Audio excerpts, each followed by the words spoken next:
Шырмалған тағдыр 35-36 бөлімдері. Мәжиде теледидардағы Нерминнің сөздерін естігенде үйден қаша жөнелді. Артынан Қазым қуалап: Мәжиде, сен ешқандай кінәң жоқ деді. Менің де сенің де кінәң жоқ деді Мәжиде. Сера болса Нерминге күш беріп, сен бәрін керемет істедің деді. Қандай жақсы керемет пікірлер жазып, халық сені қолдап жатыр деді. Ал Мәжиде болса ойланып қонақ үйіне қайтып бара жатыр.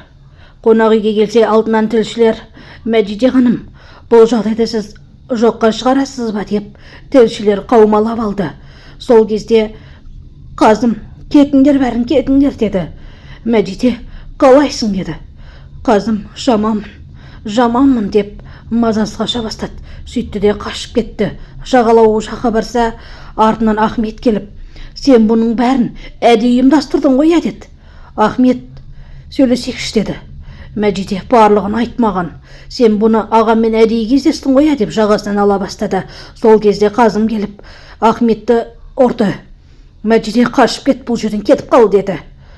Ал Ахмет болса: аға, сен менің сүйгенімді тартып алдың деді. Мәжиде: сені сүйген жоқ, саған үміт те берген жоқ деді. Аға, ол мені сүйер еді. Сен қайдан оған жолықтың? Сендер бұрыннан кездесіп жүрсіңдер ме? Деп ашуланды Ахмет. Ал Сера болса: үйге барсаң не болады? Бұл тыныштықтың алдындағы дауыл ғой деді. Ештеңе де болмайды. Маған ешкім ештеңе де істей алмайды. Мен Мәжиденің түрін көргім келіп тұр деді. Ал Шермен ханым, яғни Мәжиденің анасы, Мәжидеге қатты ашуланды. Бұның не істегенің сенің деді. Сонда да Мәжиде үндемей, үн қатпады. Bir кезде Шермен ханым қандан құрса бастады. Сен бе оны шеріктіріп жүрген? Өзің отбасы бар еркекпен жүрген соң менің қызымды да соған итермеледің бе деді. Сол кезде қандан: сіз не деп тұрсыз, не айтпақшы сонымен деді. Ал Мәжиде оны естіп қатты ашуланып кетті. Ана, жетер енді, жетер. Мен сені қанша ойын ойнасаң да сені қолдадым. Сенің несиелеріңді бопсалаған адамдардың барлық мәселені шештім. Ал сен, мен ана, сен бала болдың ғой. Енді сен ана, мен бала болайын да. Қандай қиындық болса да, басыма іс түссе де, ана болып мені қолдасаңызшы, ана деді. Ал Берен ханым болса Мәжиденің істегеніне таңғалып отыр. Апа, сен оны құдайыңдай көріп едің, жақындатқан едің ғой деді. Ясмин: мен бұның бұлай боларын қайдан білейін деді. Берен Жиһангерге: Ахмет пен Қазым қайда? Қоңырау шала бер, іздей бер деді. Іздеп жатырмын ана деді. Сара Мәжидеге хабарласып, телефонын ала алмады. Бірақ есікті қоңырауын басқанда Мәжиде келіп тұр. Жылаған, шарасыз күйде. Сараны қатты құшақтап, құшағына тығыла берді, жылай берді. Ал Қазым үйге айқайлап: анау қайда деді. Берен ханым да орнынан тұрып: балам, айқайламашы, өтінем. Біреуіңде болсын Нерминнің сөзін сөйлейтін болсаңдар айтпады демеңдер, аямайын деді. Мен Мәжиден сүйем деді. Бәрекелді, сен Мәжиден сүйеді екенсің ғой деп Нермин естіп қалды. Ал Мәжиде болса Сараға барлық жағдайды түсіндіріп жатыр. Мен оны тек сүйгенім болмаса, мен бұлай болады деп ойламадым. Шаршасаң, біреуге ренжісең, бәрі орынды. Ал бүкіл елге масқара болу деген, мен бұлардың тозақтарына түсіп қалдым ғой, ойындарына түсіп қалдым ғой, қалай болды бұл деп қатты күйінді Мәжиде. Ал Берен ханым болса: Қазым мен Нерминнің ұрысына шыдай алмаймын, мен сыртқа барайын, екеуің тіл табысыңдар деді. Сол кезде Қазым Нерминге: сен Мәжидеден кешірім сұрайсың, болмаса дымсыз қалдырам деді. Мен өлсем де Мәжидеден кешірім сұрамайын деді. Жарайды, сұрама, бірақ мен сені ескертейін, сені дымсыз қалдырам. Бұрын қай жерден алып кетсем, тура сол жерге апарып тастаймын. Ал егер Мәжидеден кешірім сұрасаң, барлық орнында қалады деді. Есікті біреу қоңыраулатты. Тілшілер де ойлады, есікті ашса қандан келіп тұр екен. Мәжидені уайымдап келіпті. Ал қанданға Қазым қанша мәрет хабарласқан, бірақ телефонды алмады. Сара енді Қазымға жолама. Ол уыл адам. Оның уына уланып, сен оны әлі де сүйем деп отырсың.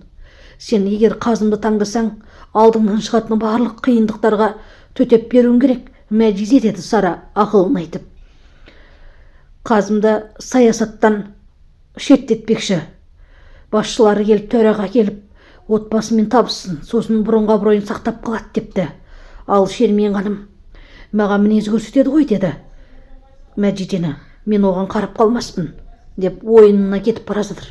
Сол кезде қандан келіп, Шермен әпке қайда барасыз, деді. Маған ешқайсың есеп бермейсіңдер, мен де ешкімге есеп бермеймін, деді. Мәжиде қайда кетсе онда кетсін, деді. Берен ханым Ахметтің үйіне барды. Ана, сен жағдайың қалай, деді. Жақсымын балам, сәл ентігімді басып алайыншы, деді. Ахмет жағдайың қалай дегенде, байқаусызда Ахмет анасын ұрып жіберді. Апа, кешірші, қолың тиіп кетті, деді. Ештеңе етпейді балам, деді. Мен ағамды өлтірем, мен оларға көрсетем, деді. Балам, олай сен мені қорқытпашы, деді Берен ханым. Ал Нермин Мәжидеге кешірім сұрамақшы болған сыңай танытып, прямой эфирін қосып келіпті. Сізді көргім келмейді деген Мәжидені тыңдамай, сен менің отбасымды ойрандадың, деді. Ал Жиһангер болса, сәтті күн болсын Жиһангер, деп ойын алаңына келді. Ал Берен прямойын қосып қойып, өтірік жылап, шарасыз әйел кейпін ойнап, Мәжидеге тиісе берді. Мен Қазым айтқандықтан амалсыздан келдім. Сенен кешірім сұрауға мені боп салады, деді. Менің шатағым жоқ, үйден шығып кетіңіз. Бұл не істегеніңіз, деді Мәжиде. Ал Нермен болса сонда да қоймады. Прямойда өтірік кешірім сұрап, шылаған болып өзін әлсіз етті. Бір кезде шығып кете барды. Ал Мәжиде болса дымда түсінбей, бұл не істеп отқаны деп түсініксіз жағдайда қалды. Көлікте отырып Нермен Серамен байланыста отырды. Ал Мәжиде күйініп, әр істің бір қайыры бар, деді. Нермен болса анализдің қорытындысын естіп шоқ жағдайда. Жиһангер болса Шермен ханымға, Шермен ханым, қош келдіңіз жәннатқа, деді. Мен бұдан да күшті ойындарды ойнағам, деді. Мехмет Нерменді Қазымға апарып берді. Ал Қазым болса Нерменге сөйлемей, оны баяғы қай жерден алып кетіп еді, сол жөніне әкеліп тастады. Мен саған ескерттім, Нермен, алтындарыңды да алқаңды да барлығын шешіп маған тапсыр, деді. Енді бұрынғыдай болмайды, мен саған бір рет айтып ескерттім, ал сен мені тыңдадың ба, деді. Қазым, сен бұлай тастамашы, мен бұл жерде қалсам өлем ғой, Қазым. Қазым, мен тастама, деп баяғы бала күндегін есіне алды. Бір қуыршақ ұстап алып, өскенде осындай болам. Севда менің үй қызметшісім болады, қан сарайда үйім болады, деп елестеткен екен. Ондай үйде болды, бірақ өз қолымен құртты. Қазым Мәжидеге хабарласып, Мәжиде, сенің саңғырлаған даусыңды сағындым. Сен мені тыңдап тұрғаныңды білем. Мәжиде, мен сені сүйем, осыны ұмытпа, деді. Ал Нермен болса бір жұпыны жаман жерде қонақ үйге келіп, амалсыз түнеуге тура келді. Мәжиде мен қандан қоштасып жатыр, яғни қандан Анкараға кетіп бара жатыр. Берен ханым Сараға хабарласып, Мәжиде Анкараға кететін болсын, бұл жерден көзін құртатын болсын, мен ол қызды көргім де келмейді, деді. Сіз бірінші қандай жағдай болғаны біліп алмайсыз ба, деді. Мен сенің құрбың болғандықтан ғана айтып жатырмын, деді. Жоқ, сіз барлық жағдайды біліңіз, деді. Мен ештеңе де білгім келмейді, менің сөзімді Мәжидеге жеткізе бар, деді. Ағаң қайда дегенде, қазір осындай ет қалтамды көрейінші, деді. Әзілің бар болсын, деді. Естідің ғой, Мәжиде бұл жерден кетсін, көзін құртсын деп айттым, деп Берен ханым Жиһангерге айтып жатты. Мәжиде қанданды Анкараға шығарып салуға қоштасты. Мен де барайын ба, деді. Жаңа бармайын деп қырсықтың ғой. Артыңнан барармын деді. Мәжиде сыртта кезде Сара келді. Екеуміз бірге серуендеп қайтайықшы деп жағалауға келді. Берейін ханым сені Анкараға кетсін, қайдан келді сонда кетсін деп айтты деді. Сол кезде Қазым келді. Қазымға Сара айтып тастады. Қалың қалай, бәрі дұрыс па деді. Я, менде бәрі керемет, ешқандай масқарада болған жоқпын ғой, менде бәрі дұрыс деді. Қазым, сен анаңа ескерт, анаң маған бұл жерден кетсін, көзін жоғалтсын, көргім келмейді деп айтыпты деді. Жарайды, анаммен сөйлесем деді Қазым. Қазым анасына хабарласып, барлығы үйде болатын болсын деді. Нерминге қайсысын көмектесетін болсаңдар, істерің менімен болсын. Ақшалайды, киімде, басқалайды көмектесетін болсаңдар, мен сендерге көрсетем деді Қазым отбасына. Ал анасына Мәжиде қайда кетсе де, Анкараға кетсе де, Антарктикаға кетсе де, мен артынан барам деді. Фильмнің жалғасы бар.